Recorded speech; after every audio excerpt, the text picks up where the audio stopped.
Malacca ஜாசின் Simpang பக்கோவில் மாடுகளை திருட முயன்ற 2 ராணுவ வீரர்கள் கைதாகியுள்ளனர். 26 வயதான அவ்விருவரும் சனிக்கிழமை அதிகாலை 1 மணிக்கு செம்பனை தோட்டம் ஒன்றின் மாட்டு கொட்டகையில் அத்துமீறியதாக ஜாசின் போலீஸ் கூறியது. சந்தேக நபர்கள் புரோட்டான் பெசோனாவில் வந்திறங்கியதை மாட்டு கொட்டகை உரிமையாளர் பார்த்துவிட்டார். ஒருவர் கொட்டகையினுள் நுழைய, இன்னொருவர் காருக்குள்ளேயே அமர்ந்திருந்தார். பிறகு கிராம மக்கள் துரத்த இருவரும் காரிலேறி தப்பியோடினர். அதன்போது ஆற்று தடுப்பில் மோதி தடம் புரண்ட காரை அங்கேயே விட்டுவிட்டு இருவரும் ஓட்டம் பிடித்தனர். இந்நிலையில் சனிக்கிழமை பிற்பகலில் இருவரும் போலீசிடம் சரணடைய வந்தபோது கைது செய்யப்பட்டனர்.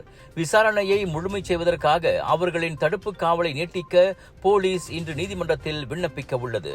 GM இந்தியன்ஸோடு விஜய் டிவி மீடியா பார்ட்னராக இணைந்து பிரம்மாண்டமாக வழங்கும் Johor international Indian expo and viral food festival 24 May தொடக்கம் 2 ஜூன் வரை தாசிக் சென்ட்ரல் ஸ்கூடாய் ஜோர் பார்வில் ஹோல்சேல் விலையில் சாரிகள், Punjabi suit, lehenga, wedding collections, kids wear அனைத்தும் உண்டு. ஃபுட் ஃபெஸ்டிவலில் 100க்கும் அதிகமான உணவுகள், பானிபூரி, குனாஃபா, cheese nachos, Indian, western, Arabic என கலக்கலான உணவுகள். சாப்பிட ஒரு நாள் போதாது, திரண்டு வாருங்கள்.